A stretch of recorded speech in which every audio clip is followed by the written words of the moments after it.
vereadora Estela Balardim. Muito obrigado, senhor presidente. Bom dia a todos e todas.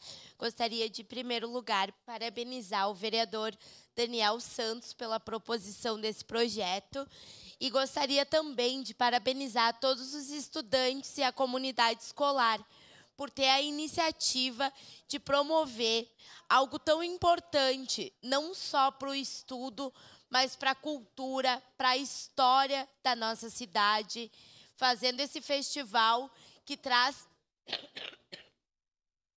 tantas questões importantes.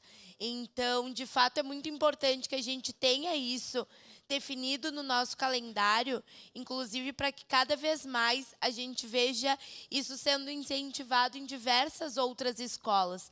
Então, eu queria usar esse espaço para dizer que, com certeza, votarei favorável, mas que eu gostaria de deixar esse parabéns em especial para os estudantes e para a comunidade escolar. Muito obrigada.